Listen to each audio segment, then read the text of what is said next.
નમસ્કાર, સ્વાગત છે તમારું અમારી ચેનલ ખ્યાના સ્ટોરી બુકમાં।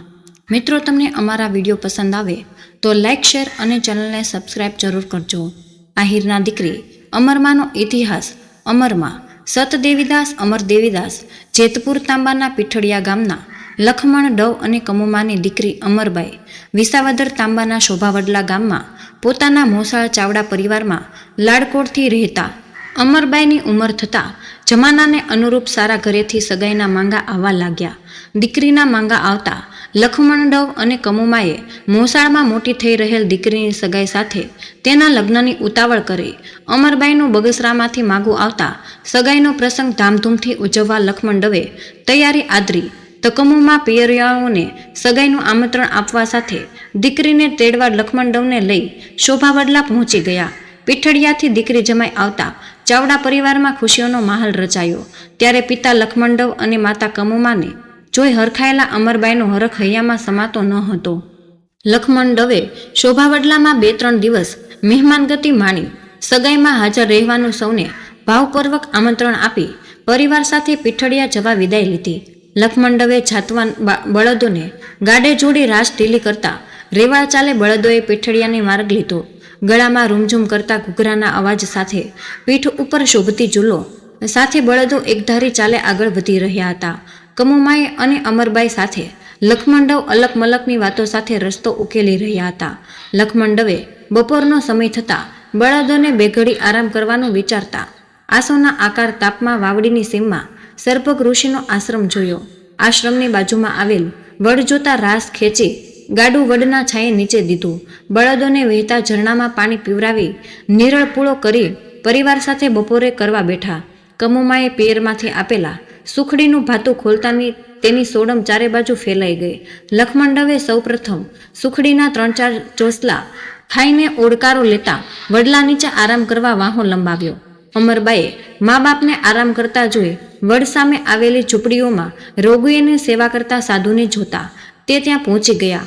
કોઢ અને રક્તપિત્તથી પીડાતા લોકોના શરીરમાંથી નીકળતા લોહી અને પરુ સાફ કરતા સાધુને જોઈ અમરબા નવાઈ પામ્યા। દર્દીઓના લોહી અને પરુ સાફ કરી સ્નેહથી સાંત્વના આપતા સાથે પાટાપિંડી પણ કરતા સાધુ એક પછી એક દર્દીની સારવાર કરતા હતા, આગળ વધી રહ્યા હતા। જો કોઈ અમરબાઈને તેમને મદદ કરવા આગળ વધતા સાધુઓ તેને રોકતા। દીકરી, તું રક્તપિતિયાથી દૂર રહે, તેને અડવાથી ચેપ લાગે છે। બાપુ, રક્તપિતિયાઓને લોહી પરુ ઘસી તમે સાફ કરો છો તોય તમને ચેપ નથી લાગતો। દીકરી, હરિના નામનો ચેપ જેને લાગ્યો હોય તેને રક્તપિત્તનો ડર કેવો? બાપુ, જો તમને ડર ન હોય તો હું આહિરની દીકરી છું, મને બીક કેવી? દીકરી, હું તને બીવડાવતો નથી, આ ચેપી રોગ છે એટલે તું દૂર રહે તો સારું। બાપુ, તમે આ ઉંમરે દિન દુખિયાની સેવા કરો અને મને દૂર રહેવાનું કહો છો, ઠીક નથી। દીકરી, મને આદત છે પણ તારા માટે નવું કહેવાય। મૂળ મુંજિયાસર ગામના દેવા રબારી ગિરનારના જંગલમાં આવેલા રામનાથ મહાદેવના તપસ્વી ઋષિ જેલારામ ભારતીના શિષ્ય હતા। જ્યારે દેવા રબારીના ગુરુ ઋષિ જયરામ ભારતી ગધેસરના ડુંગર ઉપર સાધના કરતા મુસ્લિમ ફકીર નૂરશાહ પીરના શિષ્ય હતા। દેવા રબારીએ સંસારનો ત્યાગ કરી સંન્યાસ ધારણ કરતા ગુરુ જયરામ ભારતીએ દેવાની જગ્યાએ દેવીદાસ નામ આપી રક્તપિત્યાની સેવા કરવાનો આદેશ કર્યો। બિરદ અપના પાતળ પૂરન કરત સબ આશ, જાકો જગમે કોઈ નહીં, તાકો એક સંત। દેવીદાસ સદદેવીદાસ રક્તપિત્યાની સેવા કરતા જોઈ અમરમાં ભાવ વિભોર થઈ ગયા। ક્ષણભંગુર સંસારિક સુખની જગ્યાએ સેવામાં રહેલ શાશ્વત સુખનો સાક્ષાત્કાર કરતા અમરમાં વડ નીચે સૂતેલા મા બાપ પાસે પહોંચી ગયા। લખમણ ડવ બળદોની રાશ ખેંચી ગાડું ઊભું રાખી દીધું। મા દીકરીની રાહ જોતા હતા, પરંતુ અમરમાને સમાધિ લાગી ગઈ હોય તેમ રક્તપિત્યાની સેવા કરતા સતદેવીદાસને જોઈ રહ્યા હતા। દીકરીને ભાવવિભોર જોતા કમુમાએ તેમના ખંભા ઉપર ધીમેથી હાથ મૂકી ગાડામાં બેસવાનો ઈશારો કર્યો। અમરમાએ અચકાતી જીભે રક્તપિત્યાની સેવા કરવાની જનતા પાસે રજા માંગી। અમરમાની વાત હસી કાઢતા કમુમાએ તેનો હાથ પકડી ગાડા તરફ આગળ વધ્યા। ત્યારે અમરમાએ આંખમાં આંસુ સાથે હાથ જોડી રક્તપિત્યાની સેવા કરવાની ફરી મંજૂરી માંગી। લખમણ ડવે મા દીકરીની વાત સાંભળી સંન્યાસી જીવનની કઠિનતા અમરમાને સમજાવી, પરંતુ અમરમાં મક્કમતાથી પોતાની વાતને વળગી રહેતા લખમણ ડવે શોભાવડલાથી મામા મામી અને બગસરાથી સગાઓને તેડવા માણસો દોડાવ્યા। લક્ષ્મણ ડવ કમોમાં સાથે શોભાવડલાથી આવેલા મામા મામીએ સમજાવવા છતાં અમરમાએ મક્કમ રહી સૌને હાથ જોડીને રજા માંગી. અમરમાનો વૈરાગ્ય જોઈ મા બાપ અને મામા મામીએ આશીર્વાદ સાથે સત દેવીદાસના આશ્રમમાં જોડવાની ભારે હૈયે રજા આપી. એ દરમિયાન બગસરાથી પોતાના દીકરા માટે અમરમાનું માંગુ નાખનાર સગા આવી પહોંચતા તેમણે અમરમાને સમજાવ્યા, પરંતુ અમરમાએ તેમની વાત કોને ન ધરતા માથે ભારે સગાઓએ ગુસ્સે થઈ આશ્રમમાંથી લેતા વાતાવરણમાં તંગ રહી ગયું. અમરમાનો વૈરાગ્ય જોઈ મા બાપે રક્તપિત્યાની સેવા કરવાની રજા આપતા સતદેવીદાસ આશ્રમમાં સંન્યાસી તરીકે તેઓ જોડાયા. સરભગ ઋષિનો આશ્રમ યોગોથી તેની આગવી ઓળખ ધરાવે છે. કચ્છના પ્રસિદ્ધ સત મેકરન દાદાએ અહીં કઠોર તપ કરી 12 વર્ષ સુધી કાવડ ફેરવીને અન્નક્ષેત્ર ચલાવેલ માનવ સેવા એ જ પ્રભુ સેવા મંત્રને સાર્થક કરતા સતદેવીદાસ સમાજમાંથી તિરુક્ષત કોઢિયા અને રક્તપિત્યાની સેવા સાથે ભૂખ્યાઓને ભોજનનો સિલસિલો ચાલુ રાખેલો. સતદેવીદાસના સેવા કાર્યમાં અમરમાં જોડાતા તેઓ દર્દીઓને નવરાવી ઘાવ સાફ કરી ઔષધોનો લેપ અને પાટાપિંડી સાથે પ્રેમથી જમાડતા. અમરમાની પ્રેમભરી હૂંફ અને હામ રોગીને રોગમુક્ત કરતા. એ સાથે ભિક્ષા માટે ખંભે કાવડ મૂકી ભૂખ્યાની ભૂખ માંગવા સદાવ્રત ચલાવતા. આભાર ભેસણાના સાદુળ ખુમાણે અમરમાની પરીક્ષા કરતા તેને સદાચારના માર્ગે વાળી અમરમાએ ભક્તિના રંગે રંગી દેતા. સતદેવીદાસ તેને કંઠી બાંધી શિષ્ય બનાવેલા. સાદુળ ભગત તરીકે પ્રસિદ્ધ થયેલ આ શિષ્યની સમાધિ પરબધામમાં આજે પૂજાય છે. એક વખત સોરઠમાં વરસાદ ઓછો પડતા સરભંગ ઋષિના આશ્રમમાં પાણીની તકલીફ પડતા કૂવો ગાળવાનું શરૂ કર્યું, પરંતુ કૂવો ઊંડો ગાળવા છતાં પણ તેમાં પાણી ન આવતા સૌ મૂંઝાઈ ગયા. એ દરમિયાન ગોંડલથી દાસી જીવણ આશ્રમમાં દર્શને આવતા. આભડછેટના કારણે લોકોએ તેમને આશ્રમથી દૂર રાખ્યા. આત્મજ્ઞાની સંત દાસી જીવણને નાતજાતના ભેદના કારણે આશ્રમમાં પ્રવેશ દેવામાં આવતો નથી તેવું અમરમાએ જાણતા આત્મા સૌ પરમાત્મા સૂત્રને સાર્થક કરવા દાસી જીવણ પાસે તેમને કૂવા પાસે લઈ ગયા. દાસી જીવલેણ ખાલી કૂવો જોતા તેમાં ઉતરી અલખને આધારતા પાણીની સરવાણીઓ ચારે બાજુથી ફૂટતા જીવણ પાણી સાથે કૂવા બહાર આવી જતા સૌ તેમની માફી માંગવા લાગ્યા. આજે આ કુંડ કૂવાના ચરણામૃત વિના પરબયાત્રા અધૂરી માનવામાં આવે છે. સતદેવીદાસ અમરમાએ કોઢિયા અને રક્તપિત્તીઓની સેવા કરી જગતને સેવાનો મહિમા સમજાવ્યો. શોભાવડલાના ગામના પાદરમાંથી અમરબાઈનું ઓજાણું 2 ક્રોસનો પંથ કાપી ચૂક્યું હતું. આહિરાણીઓ ફરિયાદ કરતી હતી કે સાસરે જતી અમરબાઈ નહોતી રડી. માવતરને સાંભળીને આંસુ સરવાને બદલે 19-20 વર્ષની અમરબાઈ લહેરમાં હતી. ત્યારે અમરબાઈના સાસુએ એને પૂછ્યું, કેમ તું મારી સામે તાકી રહી છો? બેટા, અમરબાઈએ જવાબ આપ્યો, હું શું જોઈ રહી છું મને પણ ખબર નથી. ફૂઈ આગળ જઈને વેલડું ઊભું રહ્યું. પડદો ઊંચો કરીને અમરબાઈએ દ્રષ્ટિ ફેરવી. વેલડું લીલા જળની નીચે ઊભું હતું. ત્યાં એક નાની પરબની ઝૂંપડી બાંધેલી હતી. છાયડામાં અમરબાઈની સાસુ ઊભા 1-2 જણની સાથે વાતો કરતા હતા. ત્યાં સાસુની વાત અમરબાઈ સાંભળી રહ્યા હતા.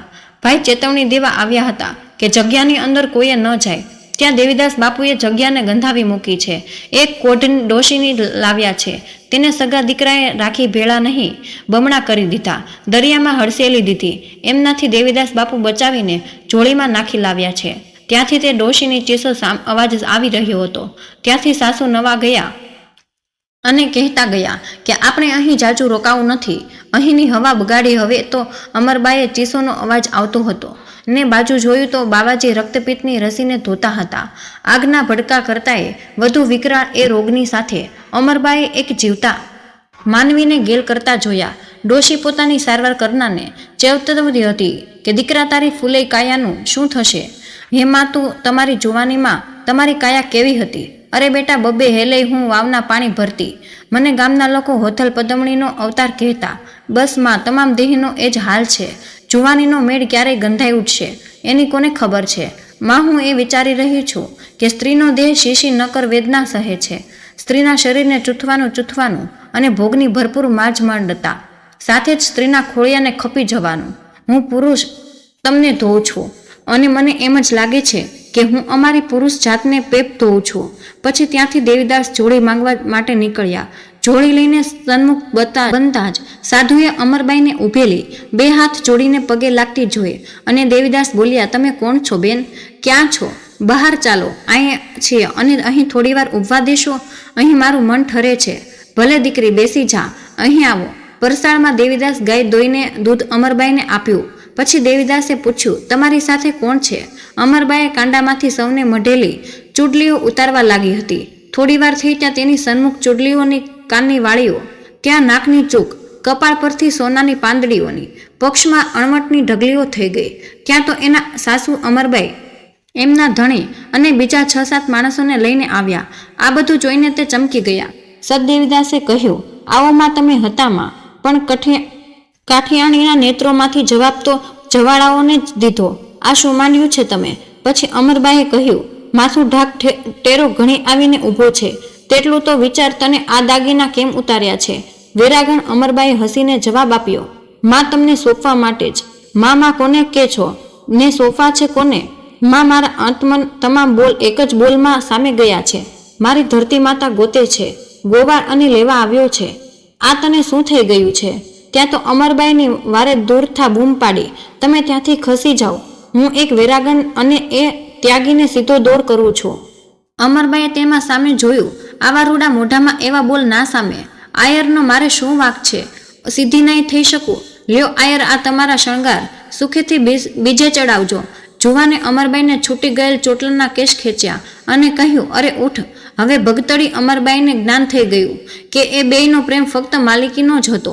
થોડી વાર પહેલાં મને ખોળામાં સુડાનારી સાસુ અત્યારે મને ગળા ટૂંકો દેવાનો હોય દેવા તૈયાર છે. થોડી વાર પહેલાં મને ઝંખતો દોડ્યો આવેલો યુવાન મારા ખોળિયાને રક્તપિત્તના ચેપથી બચાવવા માંગતો હતો. તે આ શરીર પોતાને ભોગવાનું સાધન હતું. તેટલા માટે જ હું અમરબાઈ તરીકે અને દુનિયાને એક માનવી તરીકેનો પ્રેમ કરવા લાયક નહોતી. ખરું ને કજાત? બસ થયું કહેતા મને પુત્ર મોઢું ફેરવીને ત્યાંથી ચાલતા થઈ ગયા. ત્યારથી અમરબાઈ સદદેવીદાસની સાથે દુખિયાઓની સેવા કરવામાં લાગી ગયા અને અમરબાઈમાંથી આહિરના દીકરી અમરમાના નામથી ઓળખવા લાગ્યા. પણ કપરા સંજોગોમાં રોગીઓની સેવા કરનારા અમરમાએ સદદેવીદાસ સાથે 1839 ઈસવીસન 1783ની અષાઢી બીજે સમાધિ લીધી હતી. એક વખત ઘેઘુર વડથી શોભતી આ પવિત્ર ભૂમિ આજે શિખરબંધ ભવ્ય મંદિરથી શોભે છે. રોજ હજારો યાત્રીઓ અહીં દર્શન સાથે પ્રસાદ ગ્રહણ કરે છે. પરંતુ એ સાથે સંત દેવીદાસ અમરમાના ગરીબ નિરાધાર રોગીઓની સેવાના સૂત્રને સાર્થક કરે તેવી પ્રવૃત્તિ શરૂ કરવામાં આવે તો લોકો માટે ખૂબ જ આશીર્વાદરૂપ બની રહે છે. અને આજે પણ તેના ભજન ગવાય છે.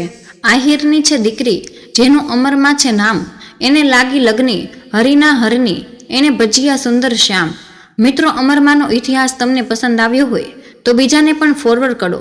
મિત્રો, તમે આ વિડીયો ખૂબ જ ગમ્યો હશે, તેથી આ વિડીયોને લાઇક કરી દેજો, ચેનલને સબસ્ક્રાઈબ કરજો અને કોમેન્ટ બોક્સમાં સદદેવીદાસ અમર દેવીદાસ જરૂરથી લખી દેજો. વિડીયોને અંત સુધી જોવા બદલ તમારો ખૂબ ખૂબ આભાર. ધન્યવાદ.